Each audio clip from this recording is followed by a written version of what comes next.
Bonjour Pierre, Salut Fabien, comment vas-tu? ça va très très bien. Et toi? Bah oui, écoute, content de te retrouver après ton escapade balinaise, qu'on explique quand même aux suiveurs du Naturo Show que c'était quelque chose qui était complètement dépendant de ta part, que tu nous as méprisé, boudé, mis de côté. Exactement. Non, Voilà. il y a un mea culpa à faire parce qu'en plus, ces derniers temps, on s'est fixé des rendez-vous et à chaque fois, je te faussais compagnie. Je dis, oh, finalement, je peux pas, etc. Et donc, ça fait que ça fait un bon moment, finalement, le Nature au Show, qu'on s'est pas retrouvés tous les deux. Donc, ça me fait Et, plaisir. et ça fait d'autant plus plaisir, cette petite attente, cette petite frustration, bah, du coup, déclenche une immense joie intérieure. Donc très Exactement. content de te retrouver, toi puis les personnes qui suivent le Naturo Show depuis le début. Nous nous excusons de manière collective parce que nous ne formons qu'une entité dans le C'est Naturo vrai. Show pour cette petite escapade. Mais on revient plus motivé, déterminé que jamais à passer du bon temps avec vous et puis à passer des informations aussi. Donc aujourd'hui, quel est le thème, Eh ben, le mon cher thème, Pierre? c'est un thème extrêmement intéressant et c'est toi qui l'avais proposé et tu soulevais le fait de parler de quelque chose d'un peu plus léger plutôt que ce qu'on avait abordé dans le passé et tu avais proposé l'art. Alors, pas le lard de Caradoc, voilà, dont Oui. la référence de Camelot est faite, tchèque, mais l'art ART.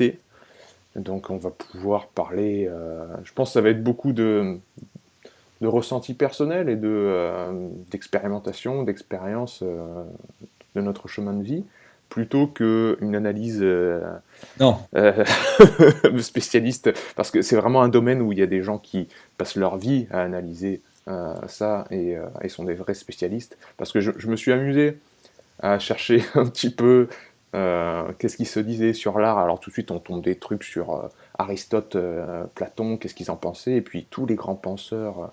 Et on va pas faire ça. On n'a pas les compétences pour, mais ce serait intéressant de, voilà, entre amis, de parler de cette forme de créativité. Et puis pas les compétences pour, puis aussi on essaye d'être plus dans l'incarnation, dans la matière, dans le concret et le quotidien. Ouais. Parce que c'est vrai qu'on peut disserter, mais l'important c'est au bout d'un moment de passer à l'acte et puis de faire. Donc comment on reçoit l'art, comment on le vit, comment on le ressent et comment on l'exprime, c'est plutôt ça qui est intéressant, Hmm. plutôt que de dire, bah déjà on pourrait, eh bien, allez, transition, Allez. donne-nous ta définition de l'art, mon Ah cher là là, Pierre. alors, fouille. Ah, hein. Définition de l'art. Vous avez 4 heures, C'est bon. cher monsieur Dufresne. J'utilise une double feuille à petits carreaux ou avec une marge? Tout à fait, et vous laissez voilà, vous me laissez une marge pour que je puisse corriger en rouge. En rouge surtout. Juste les Voilà, erreurs. Je surlignerai voilà. juste les erreurs. Bref, on parlera de l'école une autre fois. Pour Bah, moi, l'art, c'est... on pourra en parler, juste, on pourra se garder sous le coude parce que quand même, l'art, comment il est perçu, justement, parce que je pense Ouais. que à l'école, c'est une première perception de l'art, et justement, ça va être intéressant d'en parler, je pense. Ah oui, non, c'est sûr. Et puis, oui, je pense que ouais, on va dériver vers ça. Mais c'est vrai que pour moi, l'art, c'est quand la créativité, c'est vraiment la plus belle expression de notre complexité, quand la créativité rencontre le beau ou rencontre le vrai.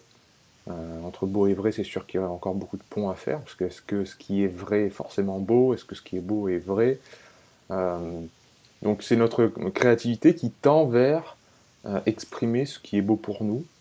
Je pense que je verrai ça comme ça.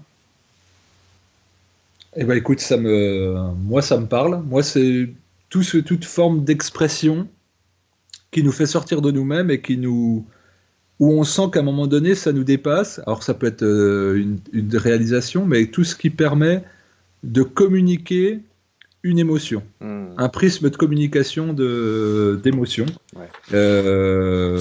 Et donc, en ce sens-là, par exemple, pour moi, un boulanger Hmm. sans gluten, ou avec gluten, ben, peu importe pour la blague, un boulanger qui est vraiment dans l'accomplissement, qui met beaucoup d'amour, beaucoup d'intention, et qui est attentif à son levain, au choix de sa farine, de son grain, des matériaux de son four, et donc il va œuvrer, et donc artistiquement, il va s'exprimer en pétrissant sa pâte Ouais. et en te faisant tourner son pain dans le fournil. Et pour moi, il y a donc art, artisanat. Mhm. Pour moi, il y a plusieurs façons d'exprimer son art, mais en tout cas, c'est comment on se positionne par rapport à l'acte de transmettre quelque chose à travers une matière, Hmm. qu'elle soit sonore, sensorielle, du dessin, peu importe, de la musique. En tout cas, c'est quelque chose à un moment donné où c'est presque irrépressible et ça nous met dans un état différent. C'est-à-dire, on était fatigué, on exprime quelque chose d'artistique et bizarrement, on voit plus le temps passer, on ressent plus la fatigue. Hmm. Donc voilà, ça c'est des critères un petit peu subjectifs, mais qui donnent un petit peu la sensation de s'exprimer, comme bah, tiens, je suis parti faire des photos dans la nature, Hmm. je pensais partir 2 heures, bah, je suis parti la journée et j'avais pas faim, et j'étais pas fatigué, et j'ai pas vu l'heure passer. Hmm. C'est vrai que c'est une forme de.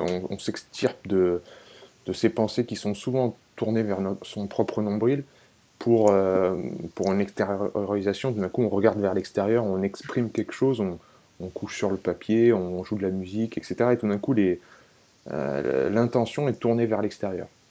Et ça, ça fait du bien. Alors que je pense que 99% de la journée, c'est quand même beaucoup, beaucoup tourné sur qu'est-ce que je dois faire, je suis pas assez bien, qu'est-ce que je dois manger, qu'est-ce que. Moi, un peu tout le temps. Et là, ouais, c'est une petite soupape de créativité, donc d'expression. Et comme tu dis, c'est là où on se rend bien compte que quand on œuvre pour quelque chose qui nous dépasse, bah, le temps, on se rend même pas compte que le temps passe. On est, c'est rigolo ce que tu dis à propos du boulanger parce que je voulais justement aborder ça. C'est quand j'étais à Bali là, donc je pense que je vais beaucoup raconter des anecdotes parce que finalement il y a que ça qui est intéressant. Comme il se la pète. Comme on est, on n'est pas des spécialistes, on a dit du sujet, mais on peut raconter justement de comment nous on perçoit les choses. Euh, à Bali, il y avait donc j'allais dans cette salle de sport qui était complètement incroyable, dont j'ai déjà parlé, mais c'était fabuleux parce que je côtoyais des gens d'un très haut niveau. Et il y avait un type, il y en avait plusieurs, hein, mais il y avait surtout un qui était un gymnaste accompli. Vraiment, il faisait des trucs, c'était complètement incroyable, quoi. Et voir comment il maîtrisait son corps avec une telle facilité quand il se mettait en arbre droit ou en planche ou peu importe, aux anneaux ou quoi. Moi, je lui ai dit, tu sais, ce que tu fais là, pour moi, c'est de la poésie. Euh, J'étais subjugué, quoi. Et même tout le monde le regardait avec des yeux d'enfant. Euh, donc voilà, je pense que quelqu'un qui est passionné est forcément passionnant. Euh, je peux regarder des heures de peut-être pas des heures, mais au moins une demi-heure de personnes qui jouent aux échecs sur Internet et qui expliquent leur stratégie. Ils disent ouais, tu vois, j'ai utilisé la stratégie de machin pour l'ouverture et trucs. J'y comprends rien, mais rien du tout. Je sais jouer aux échecs, mais là c'est d'un niveau stratosphérique. Mais pourtant ils sont tellement passionnés qu'ils sont passionnants. Et ça c'est aussi en fait l'expression du vivant comme ça, un tel haut taux de complexité.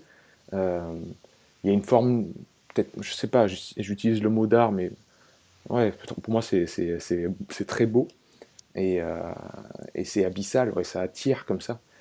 Donc ouais, cet exemple de boulanger m'a renvoyé à ça. Et ben, ce que tu disais, abyssal, moi, justement, le mot, c'est absorber. On est Mm, absorbé quand on est dans son expression, donc on va dire l'art, on est absorbé. Et donc, dans un espace-temps, eh ben, on sera dans l'instant présent. C'est pour ça que tu disais, dans le reste du temps, dans la journée, il y a beaucoup de gens qui te disent, moi je le fais souvent en consultation, pour les patients qui sont en burn-out ou fatigue chronique. mhm, Et moi, bon, je vais pas, on va pas détailler là-dessus, mais moi je pense que c'est notre potentiel vital qui est pas mis au bon endroit. mm, Et donc, c'est pas vraiment de la fatigue pour moi. Et donc, ça, j'ai eu plusieurs fois l'occasion de le constater. C'est parce que les gens te disent, ah bah tiens, j'ai fait pas ça pendant 2 heures, 3 heures. Et donc là, tu leur poses la question, mais tu étais fatigué? Et puis ils te regardent bizarrement, ils disent, bah non. mm, Et ils sont surpris eux-mêmes parce qu'ils te disent qu'ils n'arrivent pas à tenir 20 minutes debout, ils n'arrivent pas à se lever, ils n'arrivent pas à dormir tellement ils sont fatigués, mais ils vont réussir à accomplir quelque chose, faire de la broderie, du dessin, jouer du piano pendant des heures sans ressentir aucune fatigue, aucun trouble mm, qui viennent de te rapporter dans l'anamnèse par rapport à leur fatigue chronique. mm, Et donc, je me dis que quand on est dans sa définition artistique, eh ben, dehors de l'espace-temps, on est vraiment dans l'instant présent, celui dans lequel on devrait être le plus souvent, mais bon, on met tout en place dans notre quotidien bah, pour que ça soit le contraire. Et puis, bah, on est heureux, rayonnant et on se sent vivant. Donc, mm. le plexus est ouvert, les muscles sont détendus, la respiration est lente et profonde. Et puis, bah, il n'y a pas d'horloge, il n'y a rien et il n'y a pas de faim. Et c'est ça qui est intéressant, c'est qu'il y a plein de signaux qui nous renvoient à un extérieur, en fait, quand on est dans cet état-là. Et moi, ce que j'appelle art, c'est toute personne qui arrive à être transcendée sans être dans les distorsions de la passion, c'est-à-dire avec le côté où justement t'es pas aligné, où t'en fais trop, où tu te brûles un Ouais, petit bien peu, sûr. où il y a eu vraiment un phénomène de combustion en étant dans le trop. Et je pense qu'on connecte, quand on est dans son expression artistique, eh bien quelque chose qui est très primal, qui est très simple. Et je crois qu'on en avait déjà parlé et je m'étais planté sur le nom. Je Ah bah sais bravo. plus, je crois que c'était Picasso qui disait: Je ne cherche qu'à dessiner comme un enfant. Ça Depuis... m'a pris toute ma vie d'apprendre à dessiner comme un enfant. Ouais. C'est bien Picasso, hein? Alors, je sais, moi j'avais dit Dali, mais toi tu m'avais dit, ah, c'est Bah peut-être pareil. Picasso. Voilà, bah, on est plus d'accord sur les deux. Voilà, c'est. Bref, en tout cas, c'est un sculpteur, quoi. Et donc, moi, ça m'avait marqué parce que c'est vrai que les enfants se posent pas de la question de savoir s'ils font de l'art ou pas. C'est les adultes qui complexifient et qui utilisent leur cerveau gauche Hmm. au profit du droit qui est clairement artistique et qui vont dire, attends, ça c'est de l'art, ça c'est pas de l'art. Et donc, nous-mêmes, on va se brider sur notre expression Hmm. en sachant si est-ce que c'est bien, est-ce que c'est pas bien, est-ce que c'est de l'art, est-ce que c'est pas de l'art, est-ce que j'ai le droit, est-ce que j'ai pas le droit, est-ce que c'est trop, est-ce que c'est pas assez, et on va mettre des conventions, des évaluations dessus, Hmm. alors que spontanément, eh bien, les enfants, eh ben, ils vont agencer des brindilles d'herbe, ils vont faire des tas de cailloux, ils vont dessiner, ils vont peindre, ils vont bouger leur corps, ils vont s'exprimer. Et donc, on va mettre un mot dessus, on va dire, ils font de l'art. Hmm. Et d'ailleurs, on connote, de mon point de vue, très mal cela, c'est-à-dire que dès l'instant que l'enfant offre ses dessins, il est content d'offrir de lui. Beaucoup d'adultes disent: Ah ben je vais te garder parce que si tu un jour t'es célèbre, ça vaudra de l'argent. Donc, et ça je suis sûr que tu l'as déjà entendu plein de fois, Hmm. et on l'entend tous. Et donc, ce sont des petites phrases anecdotiques qui peuvent faire rire, mais ça dit beaucoup de choses. Hmm. Ça dit déjà que ben, aujourd'hui, c'est pas bien. Enfin, il y a une évaluation de temporalité, c'est que ça peut changer dans le temps. Hmm. Tu vois, la perception qu'on va avoir.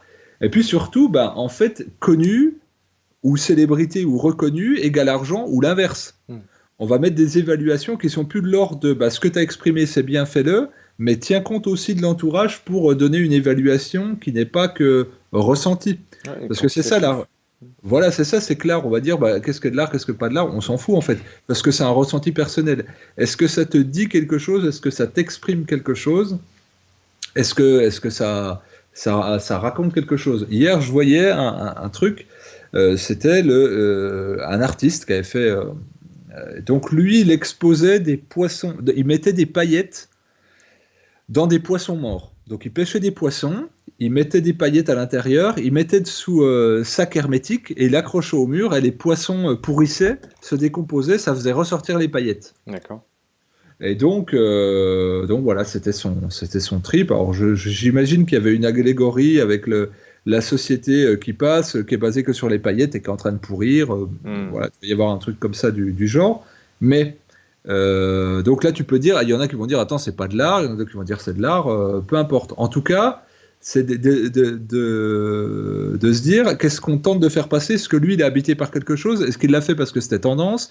Est-ce qu'il s'est dit, bah tiens, je vais toucher le galeriste, je vais pouvoir être, ça m'intéresse pas, mais je vais pouvoir être exposé? C'est toutes ces questions-là qu'il faut se poser, parce que on prête souvent de trop bonnes intentions ou de trop mauvaises, Hmm. mais en fait, c'est à chaque fois très particulier de s'exprimer. Et je pense que ça part aussi du fait de comment a été orientée, je dirais, l'éducation à l'art, en tout cas le laisser-faire de la libre expression Hmm. et la stimulation d'un enfant à s'exprimer pour qu'ensuite ça soit un adulte qui soit décomplexé, qui ne se pose pas les questions, qui se dit juste est-ce que je suis habité par quelque chose qui me dépasse, est-ce que je suis transcendé, est-ce que ça me fait plaisir, est-ce que ça me rend mieux pendant et après que l'état dans lequel j'étais avant. Ouais. Ça pour moi c'est l'art. J'ai pris beaucoup de notes parce que il y a beaucoup de Mais choses qui c'est bien, rejoignent. notez monsieur, notez. Je prends tout. Je vous ferai un petit PDF si vous Euh, voulez. Pas besoin, je te ferai un résumé de tout ce que tu as dit, mon cher maître. Ouais. Euh, il y a beaucoup de choses à dire. Alors, tout ce que tu as dit au niveau notamment de ce problème de l'évaluation. C'est-à-dire que dans notre éducation actuelle, très vite, comme tu disais, les enfants naturellement vont prendre un stylo et gribouiller et s'exprimer par quelque chose qui les... voilà, ils vont extérioriser tout ça. Ils vont chanter, crier, ils vont vouloir s'exprimer d'une manière ou d'une autre qu'on pourrait dire artistique. Et à partir du moment où on va aller à l'école, et ben, tout d'un coup, on va cloisonner l'expression artistique dans le cours de dessin, le cours d'art plastique. Mais c'est interdit de dessiner en cours d'histoire, et c'est interdit de dessiner en français, etc. Pourtant, moi maintenant, quand j'apprends la physiologie, j'ai une seule envie, c'est de faire des dessins, c'est de faire le corps humain, vous voyez bien avec les magnifiques dessins de Jean-Louis, quoi. Euh, c'est incroyable. On cloisonne, ok. Alors, premièrement, donc vous aurez le droit d'exprimer votre talent artistique uniquement dans les cours d'art plastique ou de musique. Et ce que j'allais dire, t'as la flûte quand même. Oui, voilà. T'as 2 créneaux d'1 heure par semaine, mais en dehors de ça, oubliez. Donc déjà, les enfants, voilà, c'est pas facile. Et puis après, en plus, ce que vous allez pondre pendant ces heures-là, ça va être évalué sur une note sur 20. Et comparé avec voilà, vos petits camarades, quoi. Donc encore, là, on rentre encore, comme tu l'as dit, dans un monde quantitatif. Alors qu'à la base, mais c'est uniquement du qualitatif, c'est uniquement connexion avec l'instant présent, comme tu disais, on est absorbé, mais dans quelque chose vraiment de créatif. Alors que si on rentre dans du quantitatif, évidemment, on va être dans la projection, on va plus du tout être dans l'instant présent, ça va être la projection de est-ce que ce que je suis en train de faire va correspondre aux critères futurs de mon professeur et je vais avoir une bonne note. Ce que je suis en train de faire là maintenant, la couleur que je suis en train d'utiliser, est-ce que c'est la bonne couleur pour avoir une bonne note, pour rendre heureux ou content Est-ce que je dépasse? voilà, est-ce que je dépasse, est-ce que je sors du cadre, etc. C'est vraiment du quantitatif, et donc là, ouais, c'est projection dans l'avenir, déconnexion avec l'instant présent, on n'y est plus du tout. On rate le coche, mais alors très fortement. Donc, oui, je voulais abonder dans ton sens, euh, et, euh, et raconter encore une anecdote. Je me souviens quand j'étais lycéen, donc moi j'avais un papa qui était peintre. Et il était exposé à Avignon, il Et l'est et encore. tu peux dire très bon peintre. Euh, On n'est pas obligé d'être. Non, non, mais c'est vrai, tu peux le dire, c'est quelqu'un qui était quand même assez. Enfin, moi j'ai vu les toiles chez toi. Enfin, on pourra détailler ce que c'est intéressant. Lui, c'était vraiment pour expliquer quel type de peinture. C'était ce qu'on appelle c'est figuratif, c'est ça? c'est des natures mortes, oui, c'est D'accord. figuratif, parce que c'est extrêmement réaliste. C'est du vérisme, donc ça vous renvoie à une Ouais. certaine chaîne de YouTube. Ça me dit quelque chose, hein, ça me dit Voilà. quelque chose. Non, c'était le plus grand génie sur Terre, ça, il n'y a On peut le dire. aucun doute. Mais tout ça pour dire que un jour, je me baladais avec un pote, et on passe devant la galerie où est exposé mon père. Et il voit les tableaux, et, et là, je sens comme une incompréhension presque totale, enfin une incompréhension. Il regarde les tableaux, il dit, alors ça, c'est de l'art. Genre, et tu vois, il y avait, comme dirait Arthur, il y avait une dichotomie extrême entre euh, ce que la société dit. Ça c'est de l'art, tu vois, c'est une étiquette. Ouais. C'est un tableau, c'est une peinture, eh ben c'est de l'art. Et le côté vraiment viscéral, ressenti de ce que devrait être l'art, c'est-à-dire, comme tu disais, juste une expression d'une émotion, faire passer quelque chose. Donc pour lui, en fait, pour ce pote, l'art, c'était sans doute la musique. Je sais il aimait beaucoup la musique. C'était sans doute certains types de dessins, peut-être aussi. Mais c'était pas du tout des natures mortes. Lui, ça lui enfin, et il s'en était jamais intéressé. Et donc pour lui, voir un tableau comme ça provoquait rien chez lui. Donc c'était pas de l'art pour lui. Mais la société disait que c'était de l'art. Et puis c'était dans une belle galerie. Donc C'est ce que j'allais dire, c'est enfermé dans un contexte où on te dit que là, c'est un lieu d'art. voilà. Donc, ok, bon, bon d'accord, alors j'accepte, c'est de l'art, mais bon, ça m'échappe, quoi. Donc, je suis pas censé faire de l'art. Tu vois, le truc, c'est complètement... Et ça m'avait beaucoup marqué. C'est un truc qui s'est passé il y a une vingtaine d'années, mais ça m'est vraiment resté en mémoire. Et je pense qu'on est souvent comme ça, c'est-à-dire, si vous n'allez pas dans une galerie, ou que, je sais pas moi, vous savez pas jouer parfaitement de la flûte traversière, vous n'êtes pas un artiste. Non, non, non, oubliez totalement, quoi. Donc ça c'est un petit peu dur parce que on a besoin de ce regard artistique sur le monde. Euh, Là je vais citer un artiste que j'adore qui s'appelle Kim Jung. Gi, Oul. voilà. Donc Kim, comme beaucoup de Coréens. Jung, ça s'écrit Jung, et plus loin, Gi. Donc désolé pour la prononciation, je parle japonais tant que vous voulez, mais alors coréen pas du tout. Euh, Lui, si vous pouvez aller voir, c'est un génie du dessin, mais alors, c'est une superstar, hein, tout le monde le connaît. Et il dessine de mémoire, c'est-à-dire il vous fait des fresques avec des personnages partout, des moteurs de voitures avec des détails incroyables, sans modèle, uniquement de mémoire. C'est fabuleux. Et il raconte que pendant son service militaire, vous savez, les Coréens, ils ont 2 ans de service militaire obligatoire, il voulait dire à personne qu'il savait dessiner, parce que sinon, paraît-il que tout le monde vient vous voir et vous dit dessine ma famille, dessine Ouais. ma petite amie, je veux avoir des trucs à voir, etc. Machin. Bon. Donc, il cachait le fait qu'il savait dessiner. Et pendant 2 ans, il a dessiné dans sa tête. C'est-à-dire, il regardait tout autour de lui. Quand ils allaient faire des sauts en parachute, il regardait le cockpit de l'avion et il dessinait dans sa tête tout l'avion. Il touchait les armes et il dessinait les armes. Et il a fait ça pendant 2 ans. Et il disait, mais je dessinais dans ma tête, donc c'était pareil pour moi. Et après, il a repris la plume après 2 ans et il savait toujours autant dessiner. Et moi, qui à mon petit niveau dessine tous les jours, je vois à quel point maintenant je regarde tout en fait, les arbres, les ombres, les lumières. Je me rends compte qu'en fait il n'y a que l'ombre et la lumière. Les traits ça n'existe pas. Mm. Et je développe en fait ce nouveau regard sur le monde. Que je vois bien maintenant à quel point un écran, un smartphone, un iPad, un écran d'ordinateur, ça n'a rien à voir. Je ne pourrais jamais développer quelque chose d'artistique grâce à ça.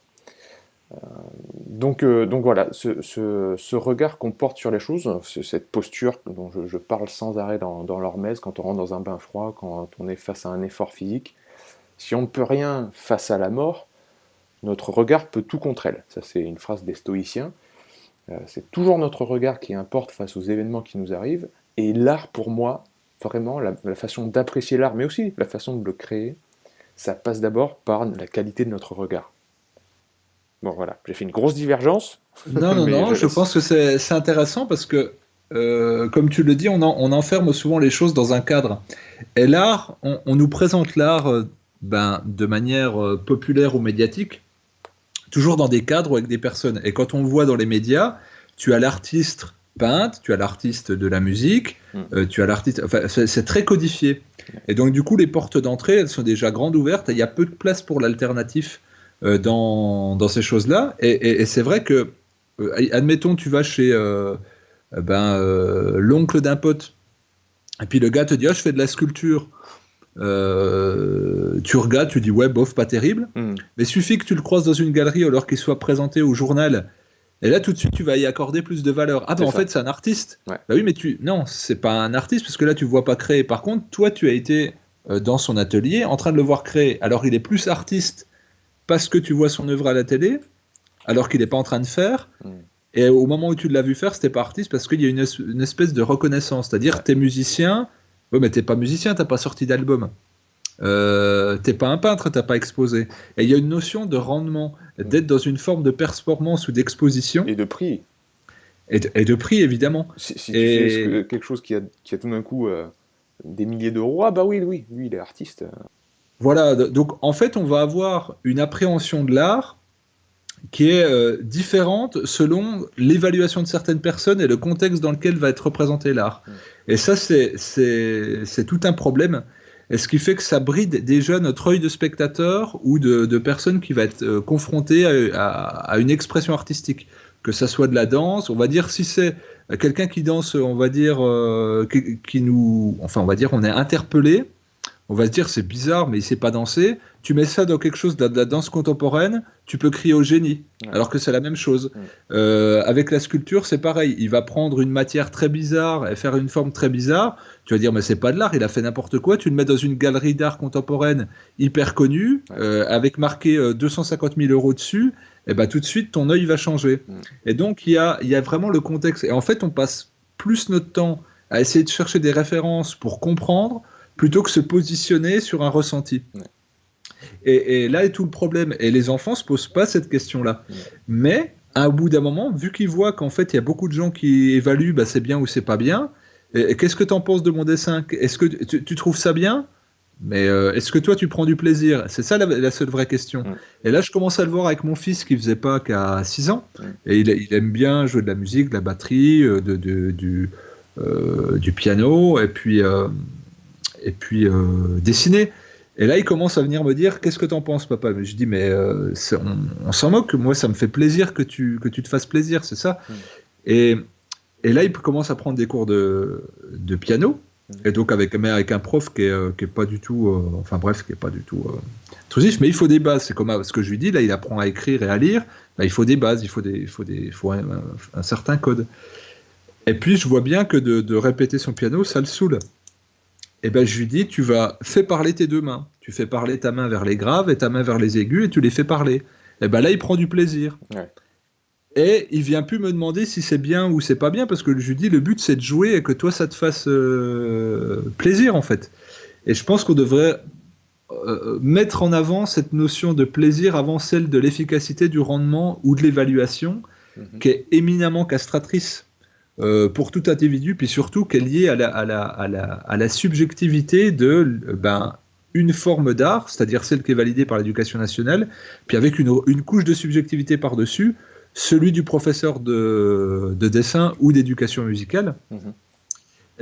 et qui peuvent nous être déterminants pour tout le reste. Si on n'a pas d'ouverture par notre milieu, eh ben, je dirais c'est les seules formes d'expression artistique auxquelles on sera confronté. Et je rebondis sur le fait qu'on fasse pas de dessin dans notre matière, et notamment l'histoire ou la géographie, alors que l'histoire, on passe notre temps à regarder des Ouais. gravures, à se baser sur des sculptures pour nous parler de la Mésopotamie, de l'Égypte, de la Grèce antique, et on n'est jamais dans l'expression de dire, bah tiens, t'as vu les temples, là, est-ce qu'on pourrait dessiner des colonnes? Bah, on va faire les ombres. Enfin, il y a mille occasions, il y a mille prétextes pour exprimer son ressenti, sa dextérité et puis une forme artistique dans les cours, mais c'est cloisonné à 2 fois 1 heure. Mm. Et c'est vrai que c'est dommage parce que c'est souvent ça qui dégoûte, parce que j'allais dire, c'est très très très très rare que dans ces cours-là, ça dépend du prof, mais c'est très rare que ça déclenche des velléités de s'exprimer chez toi, de rentrer à la maison, ouah, c'est génial, j'ai fait un truc en Mhm. dessin et en musique, j'ai envie de m'y mettre. C'est plutôt l'inverse, c'est plutôt castrateur. Enfin, moi, je parle de mon expérience personnelle, mais je sais que pour en parler avec beaucoup de personnes, c'est ça. Ouais. Moi, le dernier jour, j'adore, je suis un fan, un taré de musique. Mm. Et le dernier cours de flûte du collège, j'ai regardé la prof dans les yeux et j'ai éclaté ma flûte contre la table. Et je n'étais pas quelqu'un de particulièrement violent, mais c'était dire, ça y est, c'est fini. Pendant 4 ans, ça a été de la Torture. castration et de la torture. Je Ouais. n'ai pris aucun plaisir en 4 ans. Ou pas une seconde. Ah si, la seule fois où elle nous a dit, vous avez le droit d'amener un disque, et chacun à votre tour, vous allez nous faire écouter 1 minute 30 de ce que vous aimez comme musique. C'est le seul moment où j'ai ressenti, où j'ai appris des choses. Yeah. Et tout le reste, tu passes, elle t'accompagne au piano, tu passes à la flûte, t'as honte, et puis t'as envie de pisser dans ton froc. Ouais. Cette notion de jeu et de plaisir, elle est capitale. C'est parce que je pense qu'on a tous, enfin, là encore une fois, je vais peut-être pas te dire tous, je vais parler de moi, mais les cours d'histoire où parfois, je me souviens, on avait un cours d'histoire, je crois, le vendredi après-midi en troisième, qui durait 3h30. Donc 3h30 sur la chaise à apprendre des dates.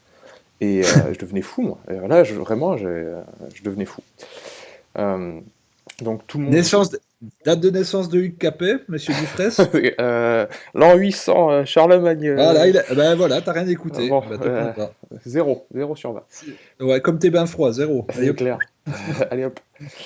Mais par contre, je pense qu'on s'amusait beaucoup, même énormément, si on faisait des reconstitutions où on se déguisait, et là, on aurait pu apprendre. J'ai dû le faire 2-3 fois dans ma scolarité, ça, de faire une reconstitution d'une scène ou quoi. Et là, j'en ai des souvenirs, et par le jeu, j'ai retenu les choses. Comme quand on visite, on fait une classe verte à une sortie, puis on va visiter un monument, bon, bah, on est que les copains, le professeur, tout d'un coup, il va se sentir un petit peu pousser des ailes parce que on sort de la Lui salle de aussi sort de classe. son, lui aussi sort de son cadre. Et voilà, il n'est pas jugé par l'inspecteur de l'académie qui risque de passer, etc. Ben, il va pouvoir nous sortir des blagues et donner des anecdotes sur le monument ou sur l'événement historique. Et ben, par le jeu et par la forme de plaisir qu'on va prendre, on va retenir les choses. Et moi maintenant, là où je prends le plus de plaisir, c'est sans doute l'exercice physique. Celui qui m'inspire beaucoup, j'en parle un peu de long en large, c'est Ido Portal. Il ne parle que du jeu. C'est là où il y a la courbe d'apprentissage la plus forte. C'est la posture du débutant, c'est est-ce que tu prends plaisir dans ce que tu fais? Parce que si tu prends plaisir, tu vas apprendre x10. Donc ouais, il faut arriver à remettre ça au cœur du système, alors qu'on a vraiment, vraiment tendance à tout codifier, comme tu disais, et ce code fait que on va juger en bien ou en mal. Pour reprendre l'exemple du dessin, il y a certains codes, si vous cherchez sur Internet, vous tapez apprendre à dessiner, bon, bah, vous allez tomber sur un type qui va vous donner un cours de dessin pour faire, par exemple, un bonhomme. Et un bonhomme, il va vous dire, bah, d'abord, vous faites les formes géométriques de l'anatomie, donc vous allez faire un rond, et puis après, vous allez tracer en fait les lignes pour faire la base des yeux, pour faire le nez, pour faire la bouche, etc. Et en fait, on va faire les grandes lignes de l'anatomie, et par-dessus ça, on va rajouter des détails, et ce faisant, on va arriver jusqu'à un moment où le visage ou le bonhomme sera vraiment détaillé. Et ça, je n'arrive pas à le supporter. Pour moi, c'est pas naturel. Moi, je dessine pas du tout de cette manière-là. Et je dessine plus avec un crayon, c'est-à-dire je dessine tout de suite au stylo. Et ça ne m'autorise à ne pas faire d'erreur. Parce que si je Non. m'autorise de l'erreur avec un crayon que je peux gommer, je vais faire des erreurs. Bah, Alors que tu vas être moins attentif. Et Tu oui, sais que tu sais que t'as quelque chose pour te rattraper. exactement. Alors qu'au pied du mur, il dit t'as pas le choix. Bon, bah si j'ai pas le choix, eh ben, je vais le faire. C'est comme quand je suis parti au Japon à 20 ans, j'avais pas le choix, même si c'était très dur. J'étais au Japon, je pouvais pas claquer des doigts et revenir à la maison. Euh, Quand tu es dans un bain froid, t'as pas le choix. Le corps humain, il dit bon, il n'y a pas le choix, il faut faire de la chaleur, euh, etc., etc. Donc, casser les codes, se dire bon, tout le monde fait comme ça, mais moi je vais faire autrement parce que c'est comme ça que je prends le plus de plaisir. C'est pas facile aussi. Parce qu'il y a beaucoup de gens qui regardent mes dessins et qui me disent mais les perspectives et les machins, les trucs, t'as pris quel cours, comment tu fais? Je dis mais je fais à l'instinct, je fais au ressenti. Et si ça correspond à aucun code, c'est pas grave. Je suis content en fait de juste prendre plaisir à ça. Et c'est pas grave si c'est pas parfait entre guillemets. Donc ouais, cette notion de jeu et de plaisir, je pense que tu as soulevé là, elle est vraiment essentielle. Et désinhibitrice, Hmm. je dirais. Ça Et pour existe ce aller mot dans... ou c'est toi qui l'as... Comment vous le... Ah bah écoutez, je suis dans l'art, monsieur, donc je crée des néologismes, hein, si vous me permettez. Bravo. Parce que bon, bah, je trouve le dictionnaire trop Mais en tout cas, au enfermant. Scrabble, ça doit faire mal. Hein. Ah ouais, ah bah celle-là donne envoi, ouais. Exactement. Alors justement, en ayant pris cette petite ton, cet petit accent pédant, Ouais, qui me sied si bien, à nous, les petits pédestres, c'est vrai. il me paraît impossible de passer à côté du fait que l'art aujourd'hui devient une convention de classe. Alors pas une classe de classe d'école, Hmm. comme on en a parlé, cher Pierre, mais de classe sociale, C'est vrai. puisque c'est connoté. C'est très fortement connoté, Hmm. et je dirais à raison dans le sens où il y a une volonté aussi derrière de ça. Donc déjà alors on va être dans un versant plus, si on parle là-dessus, plus socio-politico, économique. Ouais. Donc on est moins dans, là on va être plus dans la réflexion que dans le ressenti, mais il me semble difficile qu'on puisse passer à côté. C'est-à-dire que l'art, c'est pas pour les pauvres. Hmm. Alors, il y a un super sketch de Jean-Marie Bigard qui est très vieux et qui dit les pauvres ont pas de goût. Tu verras C'est jamais vrai. un Picasso chez un pauvre. Et ça, mais ça, il a à mourir Une de rire ce tête sketch. de cerf violet. Ouais, voilà, sur un canevas ou avec un coucher de soleil. Ouais, voilà, c'est ça. Mais et du coup, je le trouve très drôle parce que bah évidemment, Bigard, il vient d'un milieu Hmm. très simple. Lui, il a eu un début de vie très compliqué. Et pour le coup, c'est pas quelqu'un qui, lui, il est vraiment dans son expression artistique. Quand il chante, quand il écrit, il se prend pas au sérieux. Il dit juste ce qu'il a à dire, qu'on aime ou qu'on n'aime pas. Ça, c'est autre chose, mais il est dans son truc, quoi. Bref, et tout ça pour dire que pour institutionnaliser, avoir une activité artistique, c'est comme si on avait du temps. Donc, si tu as du temps, c'est que tu en as les moyens. Ouais. C'est que plutôt que de penser à mettre quelque chose dans la gamelle pour toi ou pour tes proches, ou pour essayer d'avoir chaud, eh bien, tu vas tu vas faire de l'art. Et ça, c'est mal vu dans la plupart des milieux sociaux, on va dire classe moyenne basse, et encore plus forte raison, classe très populaire ou pauvre.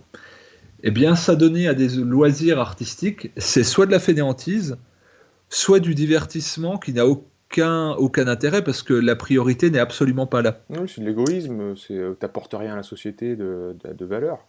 Bah, même pas la société, à nous-mêmes, quoi. Ouais. C'est-à-dire que là, l'essentiel, c'est de se mettre quelque chose dans la gamelle, et voilà, c'est pas de valeur, et c'est quelque part.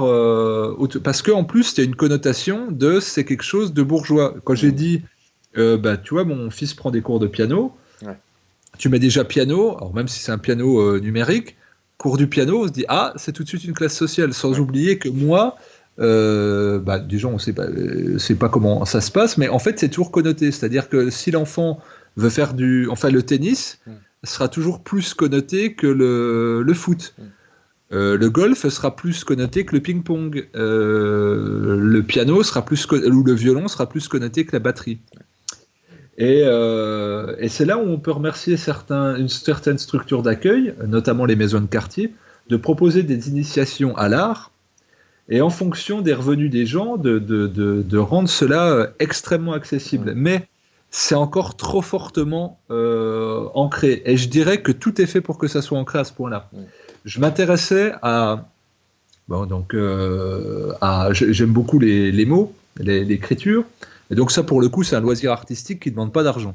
Une feuille, un crayon, et c'est bon. Voire même uniquement sa tête, et ça passe pour écrire. Mais je me suis dit, tiens, à un moment donné, ça a dû être codifié, en fait, la langue française. Et avant, tu avais plusieurs codifications, c'est-à-dire que c'était pas figé. C'est-à-dire que, justement, de la même façon que j'ai inventé un mot tout à l'heure, eh bien, ça se faisait beaucoup jusqu'au 18e, c'est-à-dire que les écrivains amenaient un nouveau mot ou écrivaient d'une autre manière. Et il pouvait y avoir 7, 8, 9, 10 façons d'écrire le même mot. Personne ne codifiait. Sauf qu'à un moment donné, il y a eu ce qu'on a appelé la Révolution française, donc qui est une révolution bourgeoise, ou qui n'est pas une révolution populaire, donc où la bourgeoisie a pris le pouvoir sur la noblesse. Et donc, pour asseoir son pouvoir, eh bien, il fallait le marquer par rapport au peuple, pour bien comprendre qu'il y a une distance. Et donc, il fallait codifier. Donc, pour codifier, il faut du temps pour apprendre ces codifications. Donc, il faut des moyens. Et pas que dans l'école publique. Il faut des prescripteurs et puis des professeurs particuliers. Et c'est là où la perversité est arrivée sur la langue française. Parce qu'on dit toujours, les étrangers disent pourquoi c'est si compliqué. Eh bien, c'est fait à dessein. C'est-à-dire que la classe bourgeoise a décidé de rendre très complexe la grammaire et l'orthographe pour créer une distance avec le peuple, pour que si c'est compliqué, ça demande beaucoup de temps. Et qui a le temps? Celui qui a les moyens, et donc la classe bourgeoise. Et donc, il y a eu un élitisme qui s'est créé là-dessus, mais également sur d'autres formes d'art, avec des instruments de musique très coûteux ou très complexes, des professeurs très coûteux et très complexes à avoir. Et après, pareil, le dessin, on disait, non, il faut maîtriser telle technique avant de passer au dessin. Donc ça demandait des cours de dessin et pas de l'expression directe. Et donc il y a eu toute cette codification-là. Et il y a beaucoup de personnes qui s'inhibent dans leur expression artistique parce qu'elles pensent qu'il faut avoir des prérequis et que c'est réservé à une élite. Alors on se rend compte que dans l'organisation de la société française, parce que là on habite en France, il y a beaucoup de moyens pour s'anoblir de ces contraintes-là, mais l'image est tellement forte dans la tête des gens, puis la représentation symbolique et médiatique de la plupart des expressions artistiques est tellement connotée de manière à ce que ça renvoie à des loisirs de classe, ou à du travail de classe, eh bien, ou à du microcosme, notamment, bah, il n'y a qu'à Paris où on peut faire ça, ou qu'on a le droit de faire ça, ou où on délègue un petit peu en province dans telle ou telle ville, mais pas plus. Et donc, quelqu'un à la campagne va se sentir moins légitime que quelqu'un en ville, il n'aura pas le même accès à l'art, etc. Et puis, selon qu'il soit dans tel ou tel quartier, ça ne sera pas pareil, et puis selon qu'il soit dans telle ou telle classe sociale, ça ne sera pas pareil. Mm. Et je pense que ce sont des signaux directs et indirects qui peuvent ou favoriser les élans ou brider l'expression artistique. Et pour moi, on est clairement dans le déterminisme de classe, et qui rend difficilement euh, poreux eh ben, l'accès à l'art. Et donc, si l'école ne fait pas ce travail-là d'aller vers, c'est très problématique. Et c'est là où on peut remercier Internet, je pense, Mm. de rendre accessible pas mal de choses. Et on a créé, moi j'adore le graffiti pour plein de raisons. J'ai plein d'amis qui font du graphe et du tag depuis de nombreuses années. Et pourquoi? Parce que c'est aussi une expression populaire, et c'est quelque part se réapproprier l'espace urbain. On va dire d'un publicitaire qu'il a fait de l'art. Tu vois, donc on va exposer des 4 par 3. J'ai plus les chiffres en tête, mais je sais plus à combien de milliers de stimuli visuels on est connecté. Mais par contre, quelqu'un qui voudrait s'approprier un peu l'espace, et il va être vu comme quelqu'un qui dégrade. Mm. C'est un petit peu c'est un petit peu le cynisme, alors que la personne cherche à s'approprier avec ses propres moyens quelque chose qui est fondamentalement populaire et qui lui paraît inaccessible. Mm. Juste pour l'anecdote, j'ai un très bon ami qui est un des premiers graffiti artistes en France, c'est Chic. Et donc, SH2EK, pour ceux que ça intéresse, c'est le premier, il a fait le premier groupe de rap en France, Nec plus Ultra, il était champion de France de beatbox, etc. Donc voilà, petite dédicace à lui. Et lui, il me disait qu'il concevait, pour lui, l'art, c'était le graffiti. Mais il fallait que ça coûte rien. Pour que ça soit totalement populaire, il fallait que ça coûte rien. Donc, dans son expression artistique, ça incluait le vol. Je dis pas que je le cautionne, mais j'explique juste lui sa démarche. C'était, je dois aller de faire d'un bout à l'autre quelque chose de libre et gratuit. Bon, bah, il y avait évidemment une revendication artistique et anti-argent derrière, Mm. mais il fallait qu'il aille lui-même voler la bombe, et fallait qu'il aille dans un endroit et jouer le jeu de l'inculpation s'il se faisait prendre. Mm. Ça faisait partie de quelque chose qui était de cette nature-là. Et donc là, il y a des gens que, si on parle du tag, qui vont dire non, c'est du vandalisme. Et il y en a d'autres qui vont dire c'est de l'art. Et bien en fait, quelle était l'intention du graffiti artiste? Est-ce que c'était de dégrader? Est-ce que c'était de produire de l'art? Est-ce que c'était d'envoyer un message? C'était de se faire plaisir? C'était de communiquer quelque chose? Et là, quand on parle du tag et du graffiti, on est clairement là-dedans. C'est-à-dire que Asile a été condamné par la RATP à, je sais plus, 300 000 euros d'amende. J'adore Asile, Azyle. Et si on expose un graffiti artiste en galerie, là, ça devient extrêmement populaire, et c'est pas lui qui va devoir payer 200 000 euros, c'est la personne qui va acheter son tableau qui va lui donner 200 000 euros, et là, il n'aura pas le droit aux faits divers dans le journal, dans un entrefilet, mais il aura le droit à un super journal imprimé sur super papier, à la une d'un journal artistique, pour vanter ses mérites. Alors là, on est vraiment dans comment dépasser les bornes, dans quelle classe ça appartient, quel message ça vient heurter, et où est-ce que l'expression envahit notre bien-pensance, notre bienséance, et je dirais notre conception du réel et du vivant. Ouais. Merci pour cette super anecdote. C'est c'est vraiment, ça fait du bien, c'est nourrissant. Et pourtant, même si tu parles beaucoup de ces cloisons sociales, et qui sont extrêmement vraies, hein, c'est très pertinent, hein, c'est intéressant de se dire aussi à quel point cette expression artistique, cette expression de notre créativité, elle est si fortement enracinée en nous et elle est naturelle qu'elle a survécu, même dans les classes sociales les plus basses. C'est-à-dire, tu prends le jazz, tu prends certaines formes de sculpture et d'art, même chez les plus pauvres, à n'importe quel moment de l'humanité. Tu prends la capoeira aussi, parce qu'il me semble que justement ils sont aussi près du sol parce que c'était en prison euh, et que les plafonds étaient très bas, ils étaient obligés de se déplacer comme Ouais. ça. Il y a une histoire comme ça. Donc même dans la misère, même dans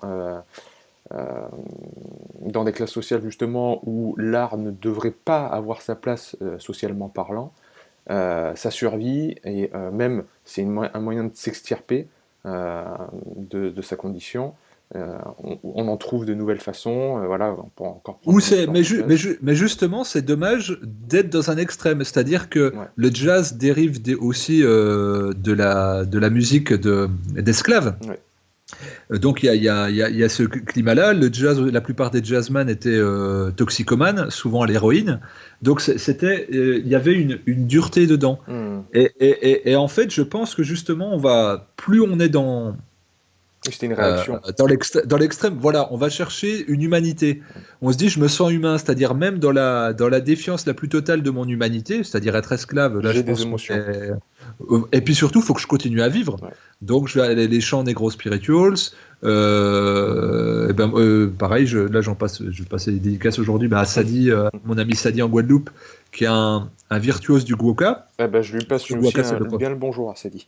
ah bah ouais, voilà, donc voilà, et le guoka, c'est des percussions qui sont basées sur c'est de l'Afrique de l'Ouest, et c'est des esclaves qui émigraient aux Caraïbes. Ben, on continue à faire perdurer cet art-là, et qui est recodifié. D'ailleurs, c'est un jazzman dont j'ai oublié le nom, un grand jazzman dans les Caraïbes, qui joue à New York avec les plus grands, qui a tout arrêté le jazz pour donner une structure au guoka, pas pour l'intellectualiser, mais pour qu'il perdure, pour le codifier avec. Bref, donc ça c'est intéressant, mais c'est parce que justement, vu qu'il n'y a plus cet extrême de l'esclavage, eh ben, le guoka s'est perdu un petit peu. Et donc, c'est dommage d'attendre des extrêmes, et c'est pour ça que soit c'est réservé à des élites, soit il faut toucher le fond. Et le but, ça serait de dire ben, tout le monde devrait pouvoir ou devrait se sentir l'intérêt d'aller vers l'art, pas que comme du divertissement, mais comme une nécessité d'exprimer quelque chose en soi. Je pense qu'on a tous quelque chose à livrer au monde, à proposer au monde, comme une vision subjective, mais pour moi, le réel, c'est la somme des subjectivités de chacun.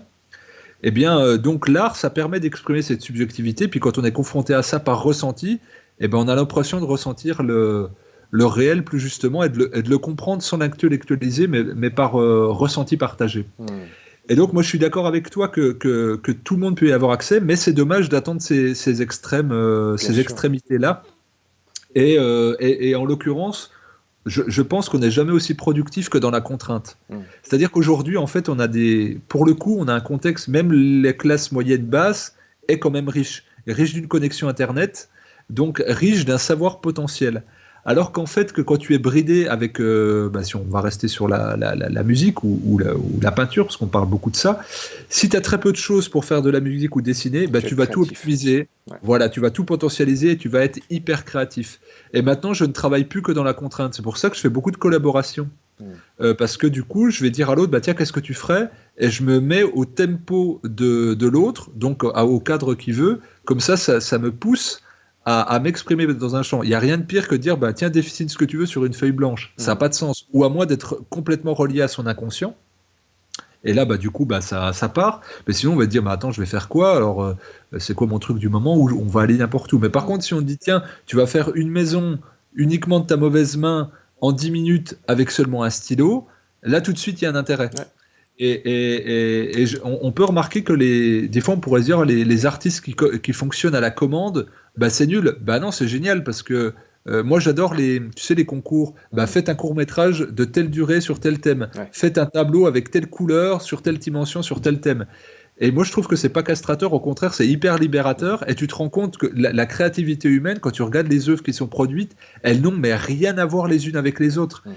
Et à l'école, c'est ça qu'on devrait favoriser plutôt que de dire vous allez faire ça puis donner des évaluations. C'est à quel point vous pouvez tous être différents et tous être très pertinents. Et que ma subjectivité à moi de prof ou d'encadrant ou de recteur d'académie, je n'ai pas à émettre de jugement là-dessus tant que ça respecte la loi, donc c'est-à-dire que ça ne soit pas insultant ou dégradant et puis que ça respecte les camarades, en gros c'est bon. Et je pense que il faut, décomplexer les gens sur l'art par rapport au fait que ça demande une classe précise ou des moyens précis, puis deux, ne pas porter d'évaluation dessus, en fait, sur ce qui est produit, puis simplement prendre ce qui est produit pour l'expression d'un ressenti et rien d'autre, sans dire c'est bien ou c'est pas bien. exactement. Cette notion de contrainte, tu pouvais pas me faire plus plaisir, puisque je ne parle que de ça en fait. C'est la discipline qui est, euh, qui est libératrice, hein. La contrainte, elle est vraiment libératrice, alors qu'on pourrait se dire, mais non, mais une contrainte, justement, ça va être castrateur, je vais être obligé de faire comme ça ou comme ci. Et comme tu l'as très bien dit, en fait, c'est quand on a une contrainte qu'on devient créatif.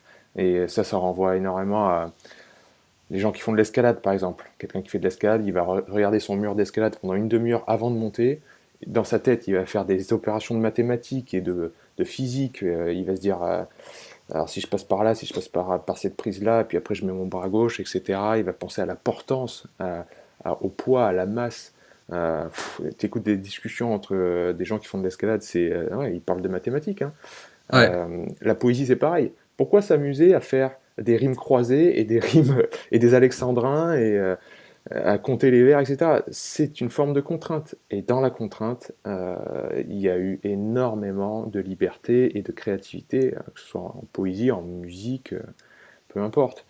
Euh, et quand je parle de discipline pour l'exercice physique, pour les bains froids, pour leur messe, pour tout ce que vous voulez, pour la nourriture aussi, hein. Euh, c'est libérateur parce que c'est dans cette contrainte-là de base qu'on va trouver notre plus haut taux de complexité, c'est la créativité. Donc, je te rejoins totalement. Merci d'avoir utilisé ce mot de contrainte parce qu'il est vraiment essentiel. Et puis, pour terminer peut-être, enfin je sais pas si on va, je pense bientôt arriver à l'heure d'enregistrement, mais alors j'aurais un petit rebondissement à faire, mais vas-y, je t'en prie. ah bah oui, bah alors je finis juste sur ça, sur le fait de décomplexer, pardon, euh, cette pratique en fait artistique, parce que j'imagine les gens qui ont écouté ce Nature au Show, ils se disent bon, je pense à ma journée là habituelle, bah, c'est vrai que j'ai aucune expression artistique dans la journée, donc merde alors, faut que je dessine, faut que je joue de la musique, faut que je fasse quelque chose.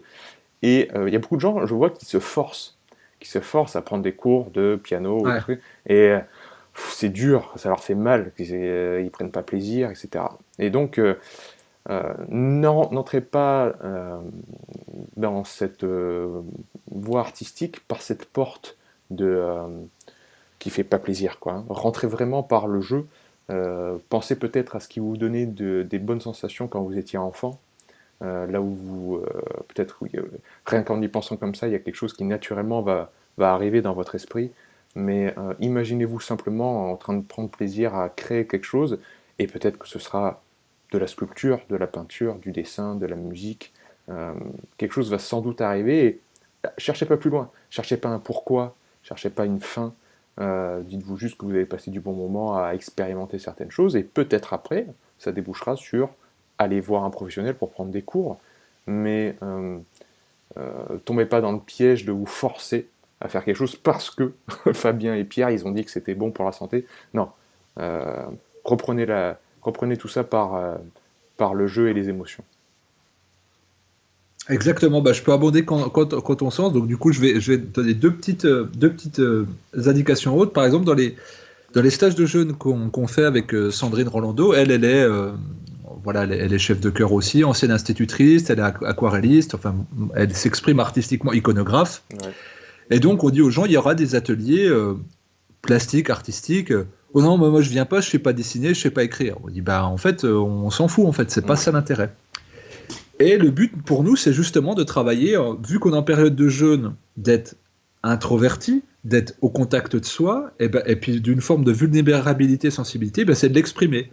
Et donc, on n'est pas dans l'évaluation, on dit, mais des fois, on fait même tu vois, des trucs, dessine de sa mauvaise main, les yeux fermés, puis après, on regarde, enfin bref, puis on colorise ce qu'on a dessiné comme forme, enfin, des fois, on fait du délié, simplement du délié, des boucles. Et il y a des gens, des adultes, hein, 45, 50 ans, tu poses la feuille devant eux de l'encre de Chine, ils pleurent. Ouais. Ils pleurent et ils te disent, mais tu sais, tu as tous les mauvais souvenirs d'enfance Mm. qui remontent, de frustration, de castration, d'imposition, de correction. Et c'est souvent, hein, je dirais que presque tous les cours. Et il y a plein de gens qui veulent pas venir parce que non, non, bah, c'est pas pour moi, moi je suis nul Et oui, et je sais pas faisons pas, faire. c'est bien, bien sûr. Et, Et donc, on leur dit, non, tu viens le premier cours. C'est presque imposé, et tu viens, tu vois. Et à la fin du stage, quand on fait le bilan, ah, qu'est-ce que ça... Alors, ils parlent pas du jeûne, et ils vont te dire, ah, mais je suis trop content des cours, ça m'a donné envie de redessiner. Sandrine, est-ce que tu peux me donner des références où je pourrais trouver les mêmes feuilles? Là, puis tu sais, le stylo qui va bien, celui qui est un peu gras, là. Et c'est incroyable. Et tu as toujours au moins un tiers du groupe, qui ne voulait pas et qui se retrouve à être complètement emporté. Et là, je me dis, mais qu'est-ce qui a manqué à ces gens-là? Ouais.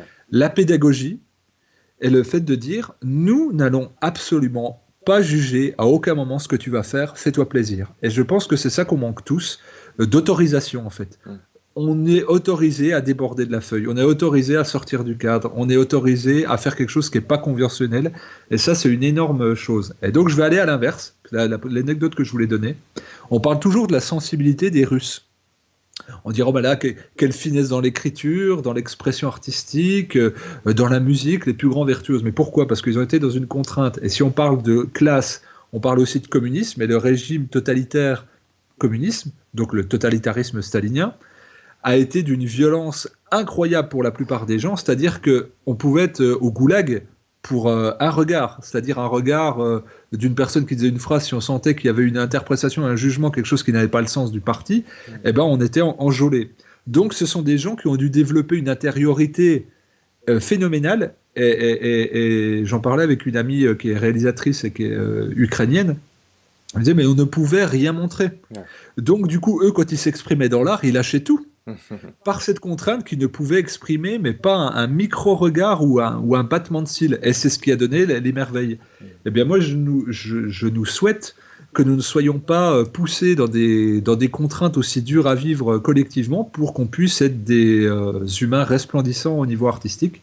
Et donc, autorisons-nous à exprimer ce qui est beau, ce qui est vivant en nous, et que ça autorise les autres à faire de même en étant décomplexés.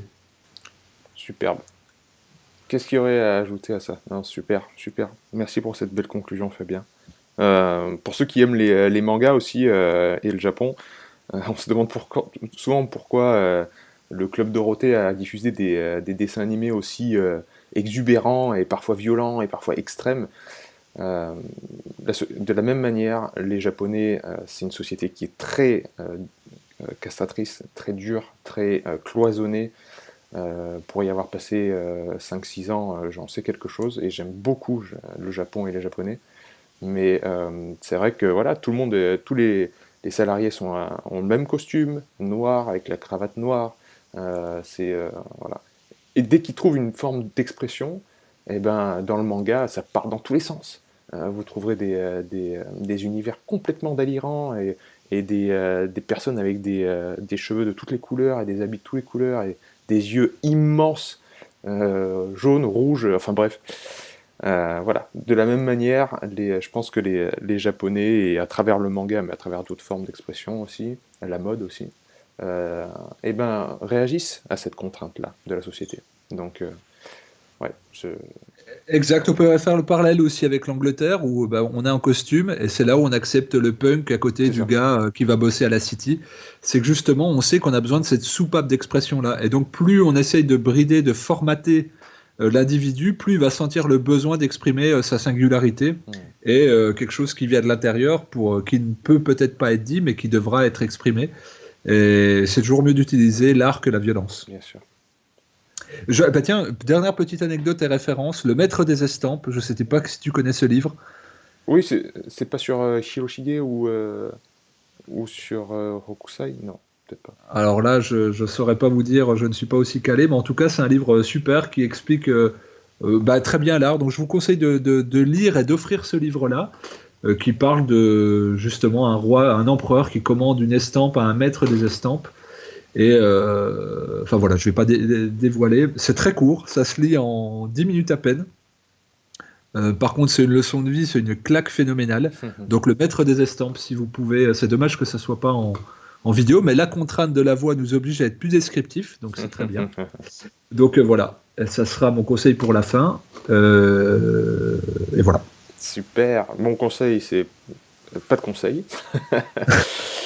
Laissez libre cours à votre créativité, que ce soit par le chant, la musique. La semaine dernière, on a fait un karaoké improvisé avec mon frère et ma sœur. C'était incroyable, alors que ma sœur sait très bien chanter, mais mon frère et moi, c'est plus on gueule, on gueule. On pourrait gueuler dans le cul d'un poney, ça serait pareil. Voilà, c'est... La deuxième, t'as ouvert avec Camelot, tu fermes avec. Eh C'est ben bien. oui, obligatoirement. Mais bref, faites-vous plaisir, amusez-vous. Et écoutez le Nature au chaud. Exactement. Merci beaucoup, Pierre, Merci à toi, mon Fabien. pour cet échange. Ouais, c'était génial. Et puis, ben, on se dit à très vite les deux, puis à très vite avec les personnes qui nous écoutent. N'hésitez pas à donner des idées de thèmes. Et ben, vous aussi de proposer si vous faites, si vous êtes artiste, et ben, de nous envoyer les Vous blogs dans êtes les tous commentaires qu'on artistes. regarde. Voilà, non, mais si vous êtes exposé dans le sens et vous avez, vous mettez un MySpace ou un blog ou un je sais pas quoi, ben, comme ça qu'on puisse regarder dans les commentaires, c'est toujours nourricier. Et puis, ben, on vous dit à très bientôt pour un prochain sujet dont on ne connaît pas la teneur, mais peut-être que vous nous inspirerez. À bientôt. Donnez-nous une contrainte. À bientôt tout le monde. Voilà. Bye Bye bye. bye.